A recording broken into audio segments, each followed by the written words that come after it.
So I'm going to start with Audrey. Where did you come across the French novel that is the source for the story? And what was the profound or important element of the narrative that motivated you to adapt it for the screen?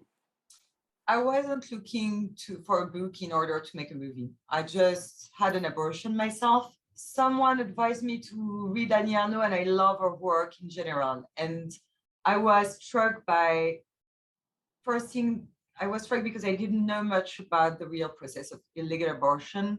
And if I compare it to my own experience, I would say that medicalized abortion always goes through some kind of a routine, even if things can always happen. Whereas illegal is always all about random.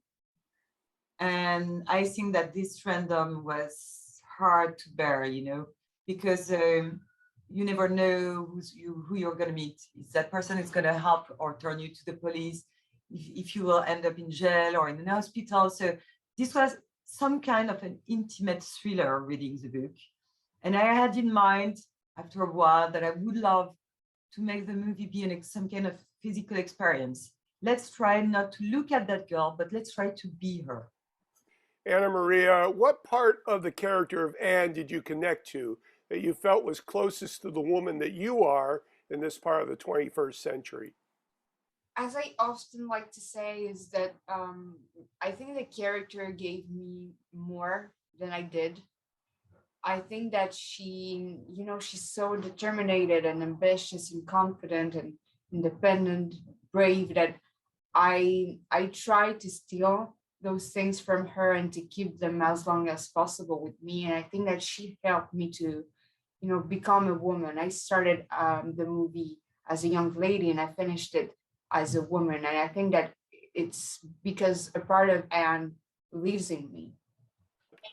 Audrey, despite the events of the book taking place nearly 60 years ago, the same repressive debates against women continue to occur today. What do you think the key is to shifting the narrative about abortion towards where it should be, a private decision regarding a woman's health?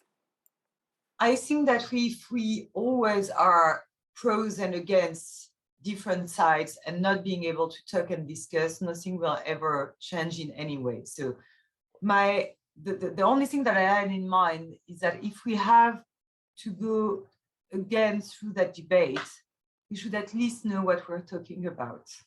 So what is exactly legal abortion?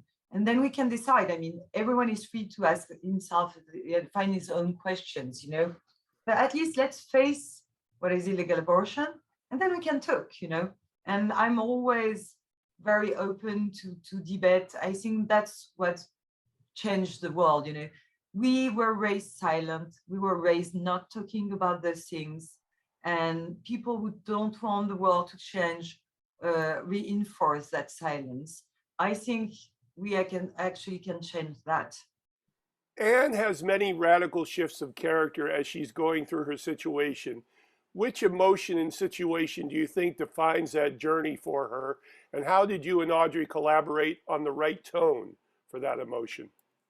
I think my character is a soldier. I think she's living an inner war and she's very certain about her choice and about what she wants to do in her future and being a writer. And I think that we kept that in mind, and it helped us to build the determination of her character as we did.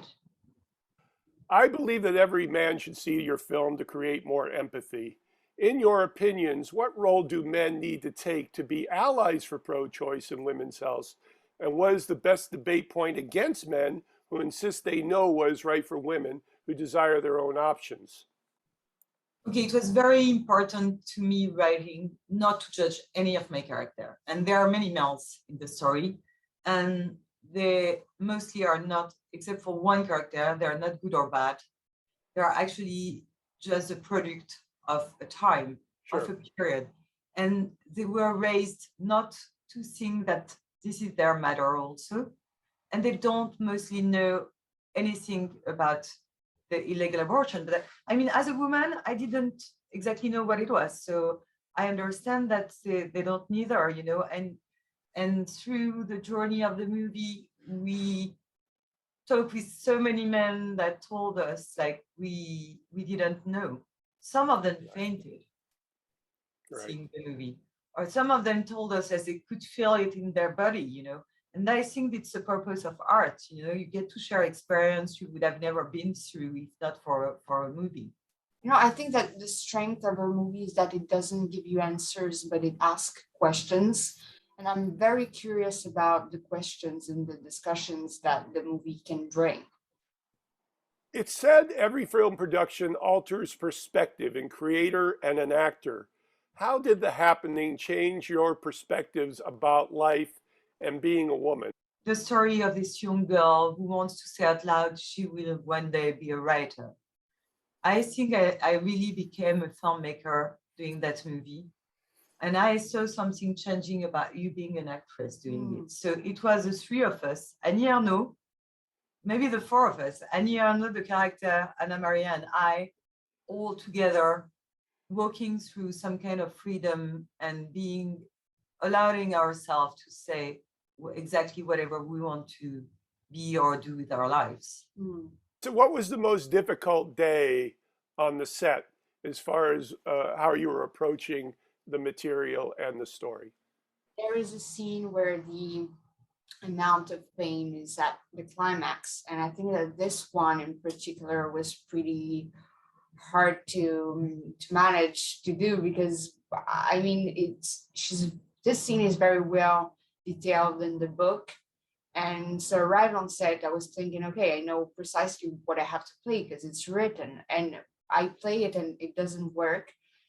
But once again, I had the chance to have Audrey as a partner that guided me, and we worked in a sort of mirror game for this scene. She was standing in front of me and we tried to find the right breathing for the character, and to, at first she thought that in this situation, if you feel this amount of pain, you have to shout. And then we had to reverse the process and to think that maybe she can hold her breath and maybe she can try to. She's about to faint. Yeah, she's about to faint. Let's breathe as if you were about to faint and you have a lack of oxygen. And we did it together. Yeah. Actually. Let the body speak, at some point. This is Patrick McDonald for HollywoodChicago.com. Copyright 2022.